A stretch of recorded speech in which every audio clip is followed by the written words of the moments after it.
Hello everyone, this is Sodhi from CAAN Wings Consultants Private Limited.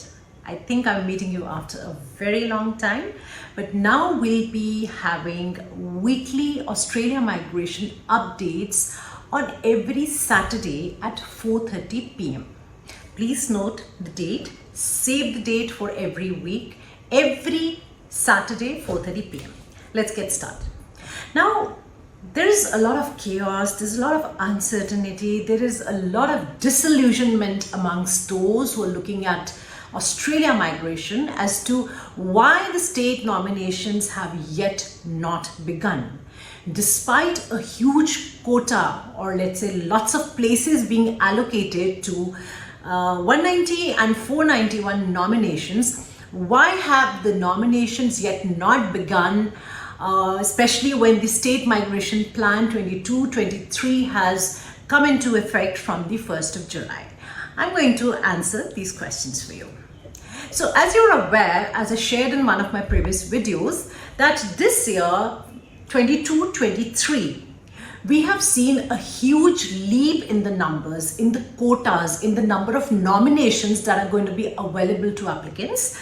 The last year, that is 2021-22, the number of nominations available for applicants were just 11,200 for both subclass 190 as well as 491. Of course, 190 being given 11,200 and 491 having 11,200 places respectively. Now for the year 22-23, this year, there has been a huge leap. The subclass 491 has got a quota of 20,000 nominations, while the subclass 491 has got a quota of 25,000 nominations this year. So yes, to a common man, the question does make sense that when the quota is there, when the places are there, when they've doubled up the migration intake in terms of the nominated visas, why are the states not starting with their nomination process? So the answer to that is that all the states are currently awaiting the allocation of spaces from the Department of Home Affairs, that is the DHA. See, it is the DHA that decides which state gets to nominate or issue how many nominations. So all states, be it South Australia, be it Victoria, New South Wales, Tasmania, Queensland, everybody has to be first allocated its share of nominations, and then the states will roll out their migration plans, release their occupation lists, their eligibility criteria, and start inviting applications for nominations.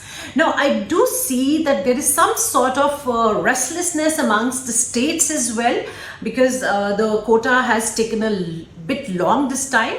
Some states have already come up with their eligibility criteria. For example, the state of Western Australia and the state of Tasmania has released its criteria, just to make sure that people know that Tasmania will be taking applications for nominations with this criteria once the nominations become available. So Tasmania has assured that once the spaces are allocated, for overseas applicants, that is offshore applicants, the occupation list is going to be expanded. That means more occupations are going to be included than before. And then for anybody who has got a job offer letter from Tasmania, the nomination will be available irrespective of what the person's occupation is. What that means is that even if the occupation is not on their list, but they have a job offer from an employer, they will get a nomination. And we are probably looking at easy eligibility criteria for the state of Tasmania. Now, coming down to the spaces allocation, now it also has got to do with the backlog of the 489, 190 and the 491 visas.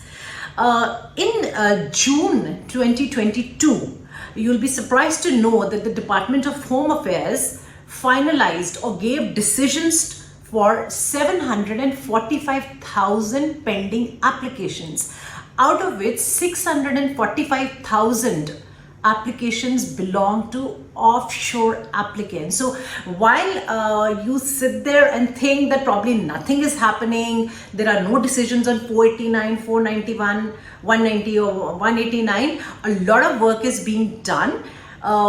a huge exercise is being undertaken to clear the block. In fact, the decision record for DHA has increased by 10.6%. What that means is that we saw an increase in decisions by 10.6% in the month of June 2022. Now, as far as the backlogs are concerned, what exactly Australia is doing to fix this state of stagnation and the visas not coming through? So, since there is also an increase in the number of new applications coming in fact, there is an increase of 6.5% new applications coming in. The DHA has to deal with the old applications that are in the system as well as receiving new applications.